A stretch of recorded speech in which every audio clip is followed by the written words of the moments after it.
Notre fonds d'euro, aujourd'hui, il a financé 59 projets, 54 en France et 5 en Afrique.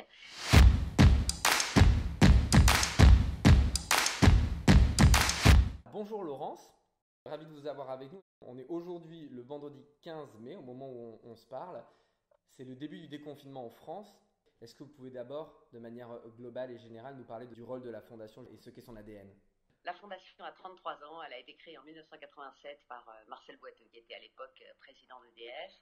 Aujourd'hui, c'est 18 salariés, 5 qui se consacrent à la dimension culturelle et 13 à la dimension associative. Et bien sûr, ça comprend aussi des fonctions d'appui. Cette fondation, elle a deux métiers. Elle est tout à la fois opératrice d'événements culturels et qu'elle est à la fois une fondation qu'on appelle distributrice, c'est-à-dire que sa principale vocation, c'est de financer des projets associatifs. Donc notre singularité, c'est qu'on a ces deux métiers. On fait des expos et on finance des associations. Et là, le cœur de votre point pendant la période de confinement et pendant cette crise du coronavirus qui impacte la France et notamment les personnes qui sont les plus vulnérables, ça a été de créer un fonds de plusieurs millions d'euros. Qu'est-ce que ce fonds, à quoi il correspond et comment il a déjà été un peu utilisé et comment il va être utilisé ?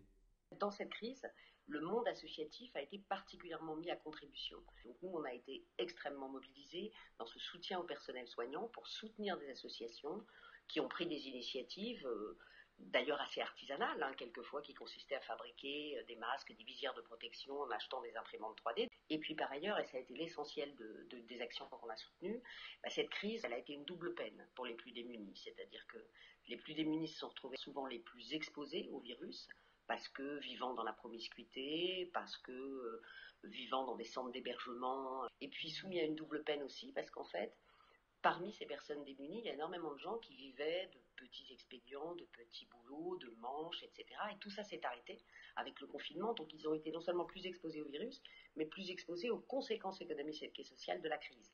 Ce qui fait qu'il y a un tas de dispositifs de secours qui leur apportaient de l'aide alimentaire, des dispositifs d'hygiène, qui sont tombés. Et c'est le monde associatif qui a pris le relais. On a peut-être l'impression que EDF, c'est un peu global, c'est peut-être un peu parisien, mais en fait non, il y a un ancrage territorial hyper fort de la Fondation et qui a été mis à contribution pendant cette période de confinement et qui est aujourd'hui toujours mis à contribution avec le fonds que vous avez créé.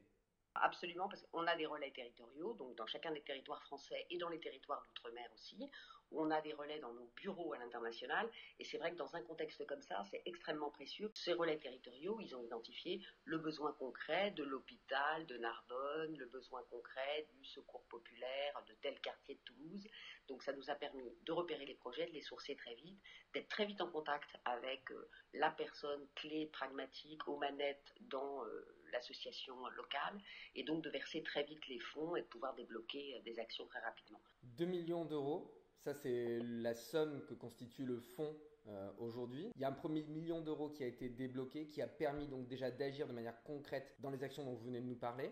Le solde du million d'euros restant sur le fonds, il va être utilisé à quel escient et comment ? Le premier million d'euros, il a été débloqué et dépensé dans l'urgence, en faveur principalement du personnel soignant, pour lui fournir du matériel de protection, c'est la principale action. Et pour les plus démunis, on a fourni beaucoup d'aide alimentaire et beaucoup d'aide aussi aux familles et notamment aux jeunes privés d'école et qui étaient également privés d'ordinateur et de ce fait se retrouvaient complètement coupés de leur scolarité. Donc là, on a financé beaucoup d'actions de fourniture de matériel et d'accompagnement de l'école à distance. Donc notre fonds d'euro, aujourd'hui, il a financé 59 projets, 54 en France et 5 en Afrique, et on l'a donc épuisé pour ce qui relève vraiment de l'action d'urgence. Maintenant, on prépare la sortie de crise, c'est-à-dire que le deuxième million d'euros, on va le consacrer à des actions qui vont permettre d'agir sur les conséquences de la crise dans une perspective de relancer l'activité.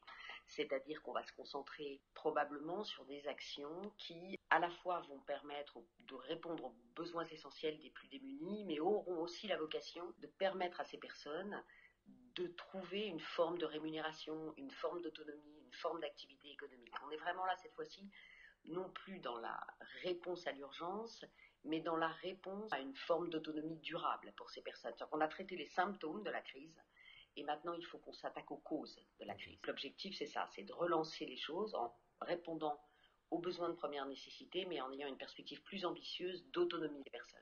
Comment vous sourcez en fait ces projets-là ?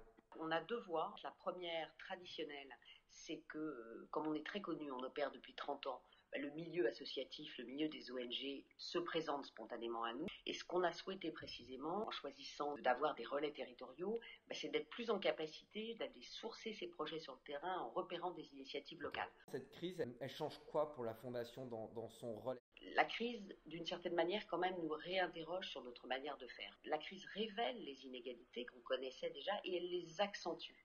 C'est ce phénomène de double peine qui fait que ceux qui étaient les plus démunis, si je prends l'exemple de l'éducation, ceux qui étaient déjà en situation potentiellement de décrochage scolaire, vont s'être retrouvés 2 mois privés d'école à la maison, privés d'ordinateur et privés du capital social et culturel qui permettrait de les accompagner dans ces 2 mois de mise à distance. Donc je crois que là où ça nous réinterroge, c'est qu'on se rend compte, c'est aussi révélateur pour nous, qu'on travaillait sur les symptômes et qu'il s'agit de travailler sur les causes. Nous, les fondations, comme les pouvoirs publics d'ailleurs, c'est pourquoi on commence dès maintenant à réfléchir ensemble à la manière dont on pourrait, de manière complémentaire, agir sur la racine des inégalités. Je pense que c'est très important de le souligner effectivement et de voir aussi à quel point un groupe comme EDF, dont la mission de service public est de produire de l'énergie, de la fournir aux Français, soutient aussi ces démarches-là et dans cette solidarité associative, c'est hyper important. On a vu aussi l'élan de solidarité des salariés d'EDF de manière globale. Moi, j'ai pas mal d'exemples autour de moi de gens qui ont fabriqué des masques, des visières, etc., avec des imprimantes 3D, ce que vous disiez tout à l'heure. C'est vrai que cet élan de solidarité et de générosité des salariés d'EDF, c'est quelque chose d'extrêmement fort et qui donne encore plus d'ailleurs de sens peut-être à cette mission de service public. Comme à l'occasion de chaque crise, c'est vraiment une singularité d'EDF, un de ses traits identitaires. On a observé cet élan de générosité spontanée, donc comme vous le dites, des salariés qui se mettaient au service des hôpitaux pour assurer la logistique de l'approvisionnement, des salariés qui se proposaient pour faire de la distribution alimentaire, pas mal de salariés aussi qui ont proposé de donner du temps, de l'argent. Alors nous, ça nous a beaucoup motivés aussi à engager notre fonds d'urgence parce qu'on savait pouvoir compter sur l'engagement, les savoir-faire, les compétences des salariés. On a essayé de soutenir cet élan de générosité spontanée. Alors, en approvisionnant par exemple les makers, là, les bricoleurs du dimanche qui, dans leur garage, ont fabriqué des visières 3D en achetant des imprimantes. Voilà. Donc ça a été génial. Dès qu'on a pu les soutenir financièrement, les approvisionner en matériel, on l'a fait. Et puis ce qu'on a fait aussi, c'est qu'on a, avec les délégations régionales, on a essayé de rationaliser aussi cette envie de donner du temps au service des associations en mettant à disposition sur une plateforme une espèce d'Airbnb de l'engagement associatif, mettant face à face les offres des associations, justement l'aide pour l'école à distance ou l'accompagnement par téléphone des personnes les plus isolées. On a rationalisé cette envie de servir avec les offres des associations et on les a matchés sur une plateforme qui fonctionne pas mal. Et qui va continuer à fonctionner ? Et qui va continuer, oui. Et ce qui est extraordinaire, c'est que c'était un projet qui prévoyait de se déployer sur 2 ou 3 ans, avec un déploiement cette première année dans 2 régions, etc. Puis il a été totalement accéléré par la crise. Sous l'effet de la crise, en 15 jours, il s'est déployé dans toutes les régions, y compris dans certains territoires d'outre-mer, et il aura évidemment un caractère pérenne. C'est le côté positif dans un marasme assez négatif que l'on a vécu, c'est qu'effectivement, il y a des projets qui d'un seul coup se sont accélérés parce qu'ils y ont trouvé leur place, en plus sans but lucratif pour le coup. Ce sont des projets comme ça qui sont effectivement très intéressants et qui ont pu émerger autour de cette crise-là. J'aimerais aussi, du côté des initiatives des salariés, souligner une initiative que j'aime beaucoup, qui est assez traditionnelle, que la recherche et développement propose depuis des années, mais qui s'est encore actualisée dans la crise. Donc on a pu organiser entre la R&D et l'hôpital Saint-Louis un mécénat de compétences scientifiques qui consistera en une étude sur la contamination aéroportée du virus. C'est-à-dire qu'on dispose dans l'entreprise de compétences technologiques qu'on applique bien sûr à des enjeux de production ou de distribution, mais qui trouvent en fait à être employés dans des projets d'intérêt général, parce qu'on peut faire des parallèles, parce que là en l'occurrence c'est de la mécanique des fluides, et que la mécanique du fluide c'est important quand on étudie la capacité d'un virus à circuler dans l'air. Donc on a pu conclure un mécénat de compétences scientifiques entre la R&D et l'hôpital Saint-Louis, qui permettra donc d'avancer dans la recherche sur ce qu'on veut et peut connaître ce virus. Pour le coup, on imagine que ça va servir à la fois pour le Covid et que peut-être il y aura effectivement, comme vous l'avez dit, d'autres ouvertures, d'autres pistes sur lesquelles ce travail commun pourra continuer à perdurer par la suite. On va conclure notre entretien. On est presque déjà dans le monde de demain. Comment vous le voyez, vous, ce monde de demain? Quel est le message d'espoir ou d'espérance que vous souhaiteriez faire passer? Il y a des raisons d'être pessimiste, il y a des raisons d'être sombre, parce que la crise aura accéléré un certain nombre d'inégalités, que les besoins vont être immenses en sortie de crise.